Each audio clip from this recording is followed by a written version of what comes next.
शुरू कर रहा हूं परम कृपालु अत्यंत दयालु अल्लाह के नाम से, जिन्होंने मुझे और आपको मनुष्य के रूप में सृजित किया है। आज की चर्चा कुरान में दो मस्जिदों का जिक्र है, उन दोनों मस्जिदों की हकीकत पर इंशा अल्लाह चर्चा करेंगे। एक है मस्जिद अल हरम और दूसरी है मस्जिद अल अक्सा। ये जो दो मस्जिदें हैं, इन दो मस्जिदों के बारे में अल्लाह पाक ने फरमाया है और इन दो मस्जिदों में नमाज कायम करने को कहा गया है और किस मस्जिद में कब नमाज अदा करनी है, इस विषय पर भी आपके सामने इसकी हकीकत पेश करूंगा इंशा अल्लाह।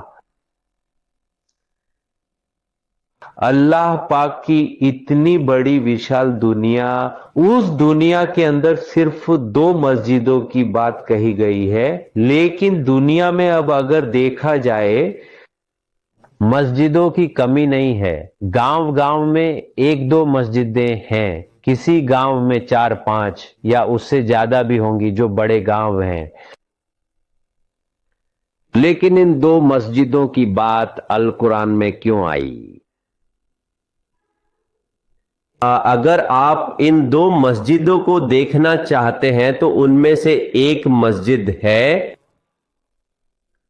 आपका मां का गर्भ और एक मस्जिद है आपके पिता का गर्भ।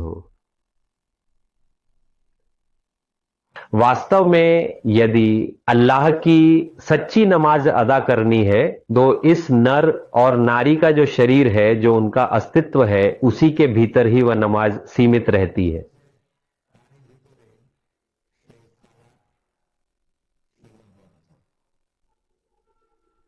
इस शरीर के अंदर ही उस सलात को कायम करनी होती है। यही महासत्य है। आता हूं कब किस मस्जिद में कौन सी नमाज अदा करनी है। जब आप और मैं इस मानव जन्म में आए हैं,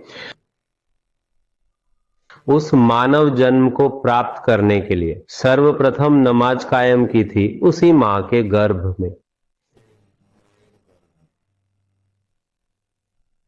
वहीं उसी मां के गर्भ में ही उसी मां को प्रसन्न और संतुष्ट करके, उसी मां को सजदा करके ही मैंने इस मानव जीवन में अपना सफर शुरू किया है।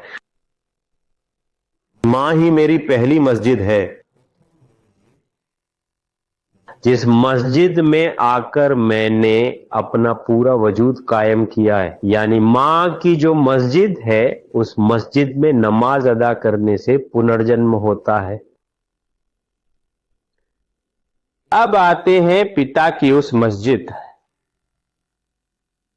उस मस्जिद में अगर कोई नमाज पढ़ता है तो वह महापुरुष बन जाता है, परम पुरुष बन जाता है और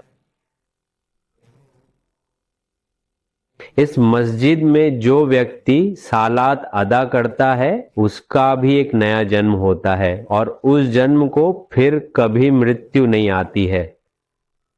उस जन्म का नाम हयातुल मुरसलीन है। इस जन्म में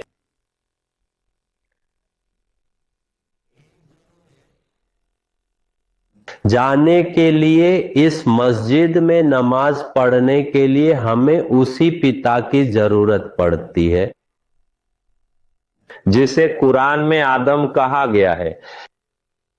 अरमान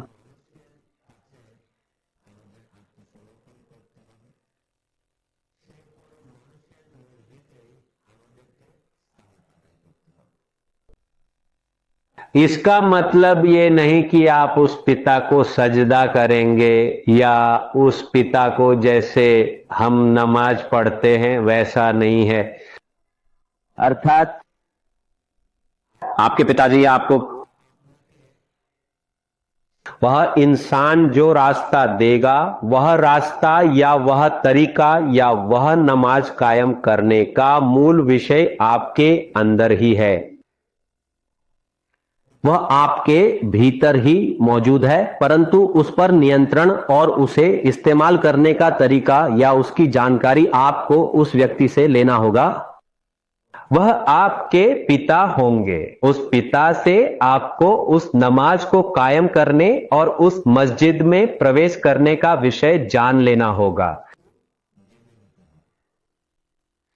और मां के गर्भ से तो हम अपने आप ही आए हैं। यह तब होगा जब हम पिता के आंतरिक जीवन को अपनी चेतना में ला पाएंगे। पिता की मस्जिद में जब हम नमाज अदा करेंगे तब हम उस मां के विषय वस्तु को जान पाएंगे। हम कहां थे, हमारी मां ने हमें कैसे धारण किया था, आपने इसे कैसे पूरा किया है, हम वह जान पाएंगे। इसलिए वह मां हमेशा उस पिता के पास ही उस परिचय के लिए भेजती रहती है, जिसके कारण देखिए अल कुरान ने कहा है बिल गैब पर ईमान लाओ। सबसे पहले यह काम हमें करने को कहता है। मां और पिता का काम क्या है? मां का काम है हमें यह सुंदर पोशाक या यह अस्तित्व देह मंडल प्रदान करना। तो फिर पिता का काम क्या है? पिता का काम है इस जीवन को देना। तो पिता से मिला जीवन और मां से मिला